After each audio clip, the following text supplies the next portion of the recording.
Hi, welcome to Highland Park Schools Update again. This is for April 2017. Our guest once again is Highland Park School Superintendent Dr. Scott Taylor. Thank you again for doing this. So let's go right to it. The major topic here is the budget, and the budget process has started already. You gave at the last Board of Ed meeting, you gave a presentation, an initial presentation, high-level presentation of the budget. Could you tell us just a few points that you covered? Sure. As I did last year, I focused on expenditures and revenues. Short and simple. Talked about the increase in expenditures we're seeing next year, mostly in 3 or 4 areas, all having to do with providing additional student support services that we have to provide. And then I talked about revenue. Let's stop there for a second. Okay, Since you mentioned it, what are those impacts that we talked about? I know that you talked about special ed student support. Our early childhood school, Irving, is seeing an influx of students with very serious behavioral and physical challenges that have required us to provide wraparound services, meaning the hiring of additional personnel and increase in some outside agency resources that we will use to help both the families at home after school hours and the kids during the day. We have, for instance, 4 students who have serious medical conditions that require their own nurses be provided to help them during the school day. That's just one area. The other is the number of homeless students we're seeing, which has drastically increased from last year. We had 3 students who declared themselves as being homeless. This year, 23, and that number might increase. We don't know what accounts for that number necessarily. What we do know, however, is the law, the McKinley-Vento law, does require school districts to be responsible for transporting homeless students who reside somewhere outside of Highland Park. Now that could mean they're in a shelter in Piscataway, they're staying with relatives in Edison. They haven't declared permanent residency in a community outside Highland Park for that matter, so they're considered homeless. But they're taking shelter outside of Highland Park, and the school district is then required to transport them back to the school that the child is registered in. So those costs have skyrocketed. We're anticipating at least $140,000 in increased transportation costs next year, just for homeless alone. Then we're also seeing, I should add, an even greater increase in medical expenses, benefits that we saw last year. Last year, we saw about a 5% increase in the cost of benefits for all of our personnel.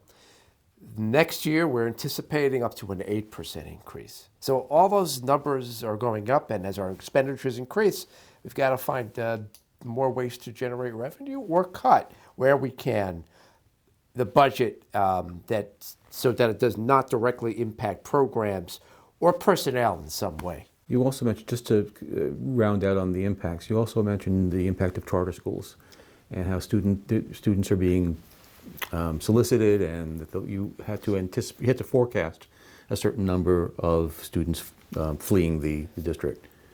Thanks for bringing that up. I appreciate you reminding me that, one of the aspects of my presentation to the board and the community on March 13th when it came to expenditures had to do with the $388,000 we're currently spending just on paying tuition for the students who go to charter schools from Highland Park. I think that not everybody quite understands how that works. When you say paying tuition, could you explain that? Absolutely. So there are about 4 charter schools in our immediate area that have been drawing students from Highland Park who choose to go to those charters as opposed to one of our schools.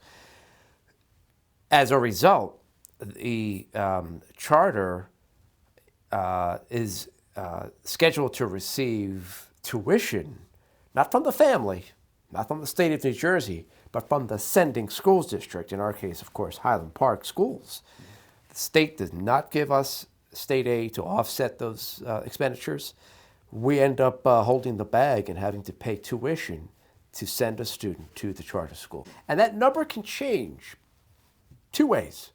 It can change based on the charter and the services the charter provides, and it can also be based on the student's needs. A special needs student, for instance, has ulterior needs that require additional tuition funds. We could pay up to $30,000 for a student's tuition to one of these charter schools. And what does concern me, and I'm going to use this as an opportunity to put it out there publicly, is we do have at least one charter school in our region that is actively recruiting our students by going so far as to putting flyers in mailboxes. We think our numbers are going to increase. You could say, well, the Highland Park School District should elevate the quality of its program so it competes head-on with the charter schools. But the reality is some kids and their parents or guardians like the idea of choice. Or for whatever reason, they might not like what we have to offer, even if it is as high quality as the next charter. We can't control that. What we can control is legislation in Trenton by putting some pressure on legislatures to change the rules a little bit so they're more fair. Fair in the sense that if a child goes to a charter school, there should be what? I mean, well, that's a loaded question. Fair in a lot of ways. First of all, that the tuition expenditures be offset by state aid, or frankly, I think they should directly be paying tuition out of Trenton to the greatest extent. Fair by making sure that when charter schools apply for their charter and stipulate the region or the communities it intends to serve, Trenton holds them accountable for serving only those communities. Several charters in our region have actually excluded Highland Park from being within its circle of influence, but yet has still gone ahead and actively recruited kids out of Highland Park, despite what the application stated. Trenton hasn't gone after them to say, no, you can't do that. They've just let them open up those floodgates and reach beyond their circle. so this is a topic that could take up a whole series of shows, but that's interesting. You have to forecast, though, how many students you lose in a given budget. As best we can. I mean, there's nothing from stopping 15, 20 more students. Double the numbers of kids, triple the number of kids we have now going to charter schools next year. But we budget conservatively, and we hope for the best. Then you have other things that you went over during this presentation. Could you? Well, I talked about revenue, and that's important. Sources of revenue going into next year include some state aid, although I need to put it out there that the state gave us pretty much the same number of dollars it gave us last year, the year prior to that, for about 10 years or so, has kept its aid flat, despite inflation, despite the increase in medical expenses, and so on and so forth. Numbers of homeless students. Granted, they gave us an extra $563, if you want to say that they gave us a little more than the flat aid. Revenues also come, of course, from things we can do here to generate additional revenue, like rent out our facilities. We do that in the summers to the Chabad House by providing barter school classrooms to the summer camp. Is that a significant source of revenue? Or? It's a very small part of our revenue stream, but every bit helps. Mm-hmm. And then, of course, there's a local tax levy. Mm-hmm. This year, the board was committed to decreasing the levy on taxes from last year, just as they did the prior year. So we're trying to see this sliding scale down to lessen the burden on the taxpayer. So we're coming in with a proposal that levies a lesser tax on the local resident. And on top of that, the good news is, in all of this, we have more ratables now in our community, more new homes, a few more businesses that are pumping more tax money into the pool. And so that's been another revenue stream of sorts that's offset the tax levy, so that a home, the average home assessed at a value of $150,000, is seeing an approximately $73 a year increase in taxes as a result of the school budget. So if your home was assessed for $150,000, you should see only an increase of $73 for the year. That's thanks to our work on trimming the budget however we could and accessing those additional ratables to offset the tax burden. Yeah. So let's be clear. When we talk about lowering the tax burden, we're talking about lowering the rate of increase, correct? Correct. We are. Just from the school budget. Right. I don't speak for the municipality. So the process continues. I know that you have several other points where you can get comments and questions from the public. What's the schedule for this budget? Great question. We will be making a presentation, holding a forum at Congregation Ohav Emeth, Wednesday, March 29th at 8 p.m. We'll follow up the following week. We'll be making a presentation April 3rd to the rest of the community that hasn't had an opportunity to have its voice heard or see the presentation. That'll happen at 7 p.m. in the high school cafeteria. And then we return to the Board of Education April 23rd, and then again May 8th for additional presentations and opportunities for the public to come out and speak its piece about the budget. One thing that always struck me about this process is that you do have to present the budget. There are state guidelines by which the budget has to be presented, and it's not always user friendly. That you have to have sort of a second expression of the budget in order for the public to make heads or tails of it sometimes. Correct. Yeah, the internal budget's not something which we think is palatable to show the public, but we will be showing what is referred to as the user-friendly budget, which is a line-by-line breakdown of proposed expenditures in May. Now, of course, anyone can go to our website, pull down the presentation. There is also a page of frequently asked questions that we'll be updating soon.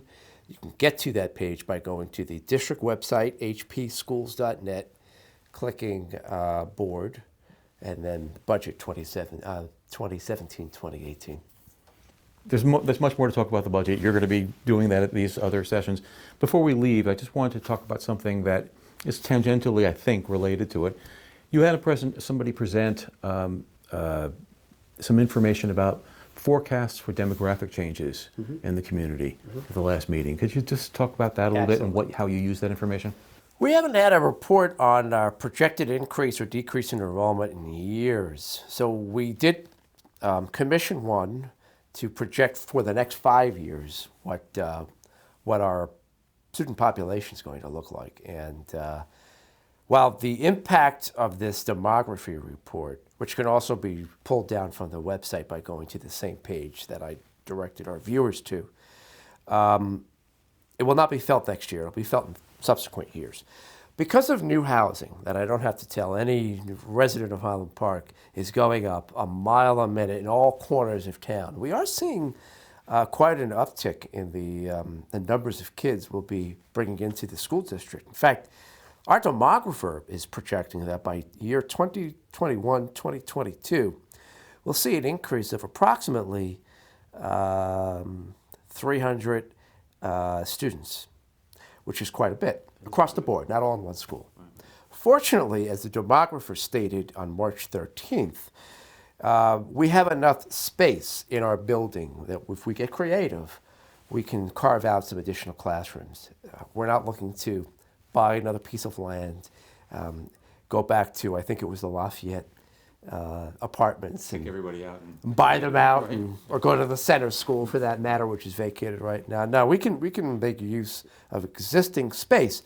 The cost we'll incur down the road will have to do with additional resources, maybe hire additional staff. But fortunately, we're not looking at any big capital projects. Okay, well, that's all I have. Do you have anything that you'd like to add? I don't. Well, thank you again very much. I appreciate it. Thank you, Gary. Hi, this is Gary Leslie again, and with us today we have STEM supervisor Christina Nicosa, and welcome for one thing. Thank for you. doing this. So I guess to get right to it, the first thing that I have to ask is, what does a STEM supervisor do? Well, STEM stands for Science, Technology, Engineering, and Math.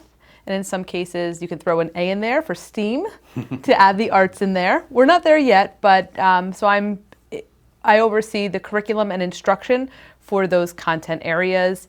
In particular, overseeing that curriculum is written to align with the standards and implemented in a way for best practices for teaching and learning in those content areas. How many teachers are part of your domain? So all of the K-5 teachers, because they teach all disciplines, and then the 6-8 science teachers, math teachers, and technology teachers. So at the middle school, that's 3 total for math, 3 for science, 1 technology, and then the high school teachers. So it's not a lot, No, that's but plenty. it's enough to keep me busy. That's plenty. So those are a lot of different curricula to keep track of. So is that a difficult thing? What is your background? What did you study?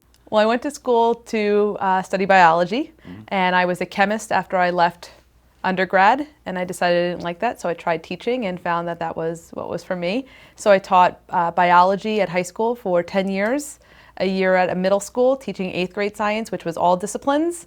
And then last year, I was the technology integration specialist for Madison Public Schools, but my background is predominantly science. So how do you keep track of all the curricula changes and that are coming down the pack? I mean, that must be a full-time job in and of itself. It is, but I have a strong network and community that I latch on to be able to get the information. So the state does a really good job of communicating any updates or changes through their broadcast, so I monitor those. In addition, I work really closely with the representatives from the state. As the co-president of the Biology Teacher Association of New Jersey, for example, I stay abreast on all the current changes through working with teachers around the state. So in terms of the changes that come from the top down, but in terms of best practices, just keeping in contact with teachers that are doing best practices. I read a lot of literature. I follow a lot of great educators on Twitter and social media, and sort of look what's trending and follow what they're doing. I attend a lot of conferences and conventions to keep up to date as well. And my own professional growth is probably vital for that. So this year, for example, having not a strong math background, I've immersed myself in math education in terms of best practices in teaching mathematics. So I've attended conferences and workshops, the workshops with the 5th through 8th grade teachers. So I've gone to each of their sessions and learned alongside of them. So attending those workshops and immersing myself in that, and then getting in and out of the classrooms to see what's happening and working with the students is also vital for that. So as far as the teachers go, do you observe them? Do you mentor them? I mean, what's the process? So that's probably 2 different things. So the observations, I do observations, sort of 2 different types of observations. I do observations that are required for evaluation purposes, and I have a group that I've been assigned to. The principals usually assign out from each building who we're going to observe. So in some areas, it's the STEM content area teachers. At the elementary schools, I could be observing all sorts of teachers, the media center specialist or an art teacher or something like that. But the purpose of the observations in terms of your position is what? Is to look for those best practices, but to really coach the teachers in a more formal role. So usually we meet beforehand to talk about the upcoming lesson, and then I could give them some tips and pointers and coach them through maybe how to tweak it or some suggestions I might have, and then watch it play out in the classroom, and then through the notes post-conference to talk about it after and how we can continue to reflect and improve our practice. So I see the observation process as part of the coaching model. But then I do a lot of informal observations as well. I'm always going in and out of the classrooms. I love the connection with the students, but also to give some non-evaluative feedback to the teachers. I usually try to do a glow and grow, so something that I saw that I really liked, and something that maybe needs to be tweaked or something they can improve upon. And I keep it very minimal because it can be overwhelming, and I focus it along the strategic plan. So whatever the school goals and our district goals are, I align my feedback according so it doesn't seem so overwhelming. Do you have input into those strategic plans? Do you is it sort of like a circular thing, or is it just what is coming down to you is what you communicate down to. No, the strategic plan was definitely a collaborative process by the community and teachers and administration here. And before I started in July, I had a great opportunity of attending those sessions. And I really latched on and felt responsible for the focus area 2, which was personalized learning and really differentiated instruction to improve the quality of education here. So I really try to tailor a lot of my feedback to really help the teachers differentiate their instruction to meet the needs of all their learners. Do you have any interactions with students and or parents? I do more the students than the parents. Some parents have reached out to me to offer their support in terms of STEM education. We have a wealthy district of knowledge of parents that are involved in so many areas, engineers and environmentalists and Rutgers professors. So sort of harnessing the power of the parents to come in and be guest speakers and help be authentic audiences as judges for student competitions and projects. And then obviously their connections to others as well. Recently I was able to get a connection to get a student a molecular biology internship at Rutgers as a high school student, which is very hard to do. So those connections are really, really important because ultimately it's going to help students in their success. But more so the students getting in and out of the classroom and working with them. The 5th grade students just painted a mural in my office for STEAM, so that was really nice. And I try to go in and watch their presentations, give them feedback, bring in some fun science or math toys. We brought Minecraft into the middle school so students can learn about sort of a technology integration approach with using game-based learning as a way to demonstrate their mastery on social studies standards. So it's nice to get in there and offer to help support their learning in that way. If you're mentoring and you're directing according to directives for the curriculum and according to the success of the students, how do you judge whether or not you're going in the right direction? That's a great question. I think that obviously student data is really important for that. If we're seeing student growth, then we're sort of headed in the right direction. But that's just for sort of the feedback we're getting from the teachers, what we see in terms of student product. And I like that sort of loose, not just assessment, but their projects and things that they're doing and communicating for those 21st century skills, I think is really, really important. And then of course their enthusiasm and excitement for it as well. Well, thank you very much. I appreciate it. Thank you.